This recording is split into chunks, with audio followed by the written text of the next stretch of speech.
이 앞글자를 따가지고 좀 기억을 잘 하시라고 말씀을 드릴 건데요. 먼저 그 진을 보면은 진땀나게 운동을 해야 됩니다. 예. 과도하게 쓰러질 정도로 운동하시라는 건 아니고요. 약간 진땀이 날 정도로 운동을 해라 라는 건데, 최소한의 그 규칙적인 운동을 하는 겁니다. 최소한의 운동은 어떤 거냐면 일주일에 3일 이상, 하루에 30분 이상 그 정도의 운동을 하는 게 좋은데, 이렇게 중앙공원 저도 옛날에 요즘엔 잘 못합니다만 열심히 뛰고 걷고 그랬거든요. 그러면은 저렇게 열심히 막 뛰고 있는데 이렇게 가실 분들이 있어요. 얘기하시면서 이런 거는 운동이 아닙니다. 거기 중앙공원 초입에 보면은 그림이 나와 있어요. 걷는 방법. 그래서 팔의 각도는 90도로 하고 발은 어떻게 하고 이렇게 나와 있는데, 이렇게 발을 뭐 뒤꿈치부터 이렇게 밟아나가면서 이렇게 평상복 입고 슬슬 걷는 건 운동이 잘 안 되니까 운동화 신고 운동한다는 기분으로 해서 좀 빠른 걸음으로 땀이 날 정도의 운동을 하시라는 겁니다. 어떤 분들은 걸음이 빠른 분들도 있고 느린 분들이 있는데, 속도가 중요한 게 아니고 자기가 땀이 날 정도의 운동을 한 하루 30분 이상 하는 거를 일주일에 3번 이상 이렇게 하시는 게 좋다는 거고요. 그래서 보면은 규칙적으로 운동을 이렇게 제가 말씀드려 해나가면은 안 한 분들에 비해서 치매 30%는 떨어뜨릴 수 있다. 이런 결과가 나왔고요. 일주일에 3번이나 매일 운동을 한다. 매일 이렇게 걸으면서 땀이 날 정도라면 한 80%까지 떨어집니다. 그리고 숨차고 이게 그거죠. 숨차고 땀나는 운동을 일주일에 3회 이상 하는 게 이제 30% 정도가 되겠고, 빠른 걸음은 아니더라도 하루에 내가 3km 이상은 걸어 다닌다. 3km 이상 걸어 다니면은 70%는 떨어뜨릴 수 있다고 합니다. 그래서 3km면은 중앙공원 2바퀴예요. 중앙공원 2바퀴를 매일 이렇게 돌으시면은 이 정도 많이 떨어질 수 있다는 거죠. 그래서 운동이 제일 중요합니다. 그래서 운동은 우리 뇌에다가 혈액을 많이 공급해줘요. 혈액순환이 좋아지다 보니까 내가 혈액을 잘 받아서 빨리빨리 작용을 하고 유해산소라든가 이런 독성 물질들을 제거하는 그런 효과가 있습니다. 그래서 운동이 제일 중요한 거예요. 규칙적으로. 진땀나게 운동을 하는 겁니다. 이따 시험 볼 겁니다. 두 번째는 진임사의 인이죠. 그래서 인정사정 담배를 끊어라. 그게 뭐 담배 태우시는 분이 이제 여성분들이 워낙 많으셔서 없으시겠지만은 돌아가셔서 담배 끊으라고 호통치지 마시고 담배 끊으면 이런 게 좋다.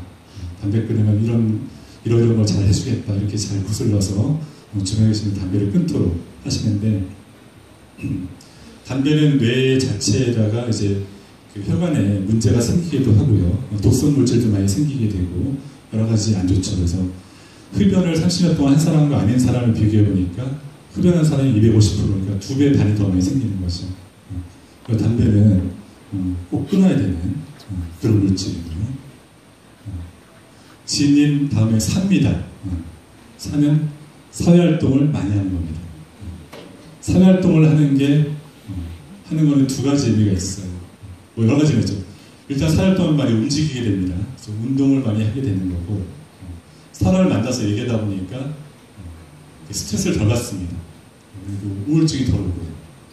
세 번째로 자꾸 주웠다 보면 생각을 하고 얘기하게 되죠. 뇌의 활동이 됩니다. 그래서 사회활동을 하는 게 중요해서 가족과 친구를 한 달에 한 번씩 이상 만나기만 해도 이렇게 10% 정도는 15% 정도는 떨어진다고 하고요. 매일 만나는 분들은 한 40%는 떨어뜨릴 수 있다. 그래서 매일 친구를 만나셔가지고 게이트볼도 하시고 교회 다니시는 분 모임도 하시고 밥 한 끼라도 이제 서로 초대해서 드시고 이렇게 하시면은 더 많이 절반을 줄일 수 있다는 거죠.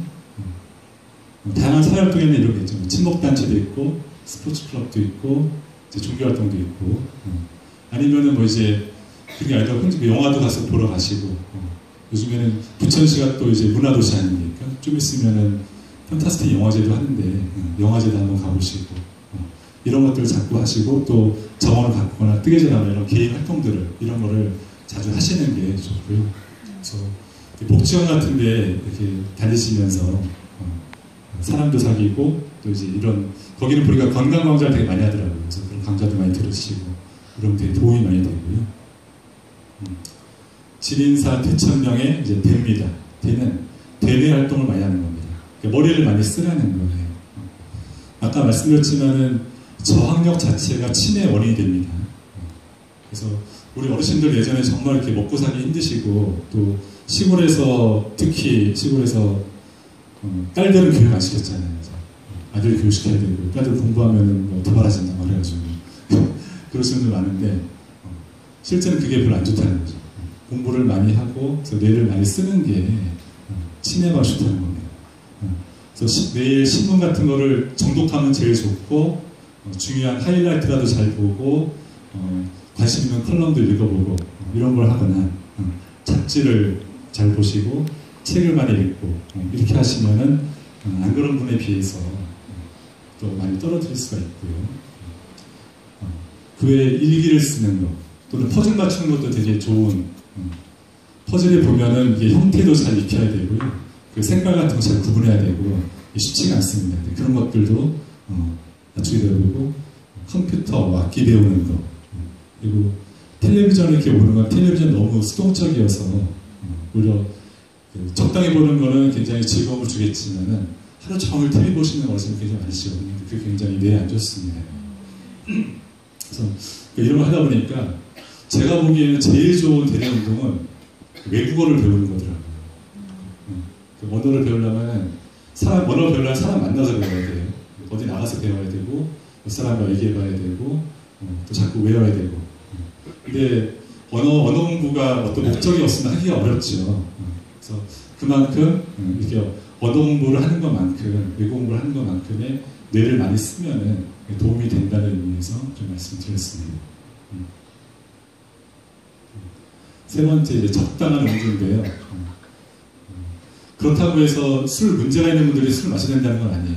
그러니까 요거는 술 매일 드시는 분 있어요. 아침부터 이렇게 하루 세끼 끼니마다 단주 드시는 분도 있고 근데 그런 분들은 제하고 일주일에 한두 번 정도, 한 번 정도 이런 정도 드시는 분한테 적당한데 최근 연구결과를 보면은 술을 아예 안 드신 사람보다는 적당한 음주 그러니까 맥주로는 뭐 한두 컵 소주 뭐 한 잔 반 이하 막걸리 이렇게 한 잔을 뒤에서 제 고개를 저으신 분이 계시는데 그걸로 먹어서 양이 차겠냐 뭐 이런 생각이 들겠지만은 그래서 이제 그 한때 와인 붐이 많이 됐지 않습니까? 그래서 와인 잔을 한 3분의 1 정도 이 정도 드시는 거는 이제 도움이 된다. 오히려 그런 분들이 치매는 덜하더라 뭐 이런 얘기가 있는데 이게 이제 뭐 혈액순환 같은 거 많이 돕게 되고 이런 그 역할을 하는 것도 있고 술을 좀 더 드시는 분이 사활동을 좀 더 많이 하는 그런 의미도 있을 겁니다.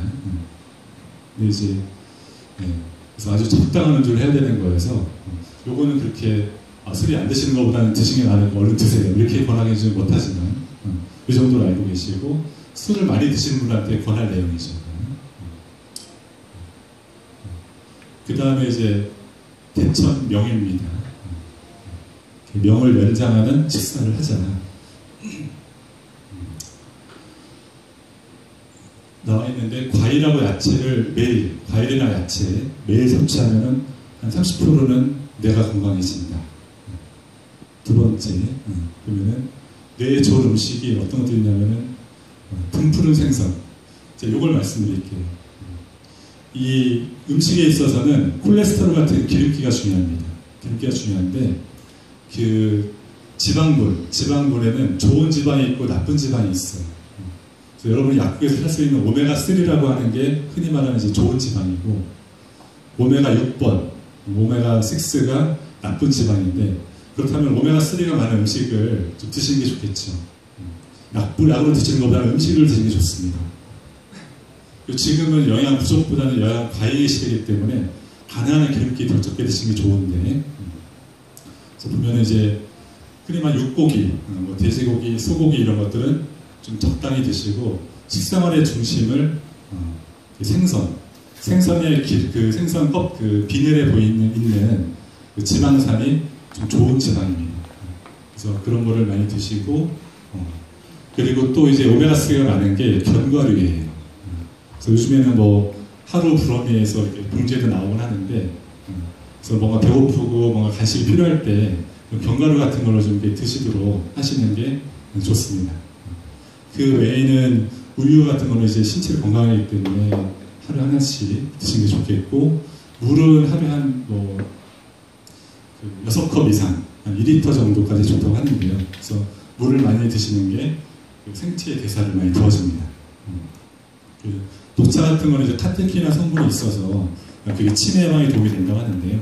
그래서 녹차 같은 경우가 좋겠고, 그래서 커피 같은 경우도 안 드신 분보다는 한 잔 정도 드시는 게 좋다고 되어 있는데, 카페인을 많이 섭취하면 굉장히 예민해지고 불안감이 올 수 있기 때문에 오전에 점심까지 한두 잔 정도 하시는 게 좋겠고, 녹차가 또 좋은 대용이 될 수가 있고요. 가능하시다면은 비타민은 드세요. 종합 비타민 같은 거.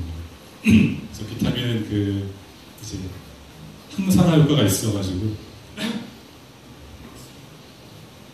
항산화 효과가 있어서 노화를 많이 예방하는 그런 효과가 있기 때문에, 그래서 보면 요즘에 건강식품이 너무 많아가지고 도대체 뭘 먹으면 좋을까 이런 말씀을 드리는데, 제가 보기에는 종합 비타민, 그리고 이제 종합 비타민 중에 토코페로라고 하는 비타민 이 성분이 추가된 것들이 있어요.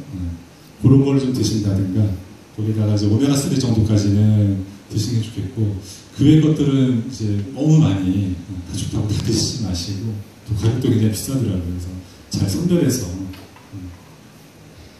드시도록 하는 게 좋겠습니다. 그리고 이제 정기적인 신체 검진, 요즘에 이제 나라에서 국가 검진이 있죠. 2년마다 한 번씩 하게 되고, 저도 이제 꼬박꼬박 받고 있는데요.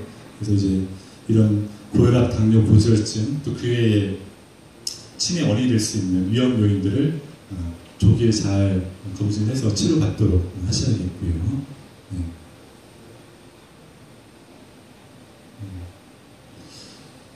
여러분들께서 그런 어떤 증상이 있을 때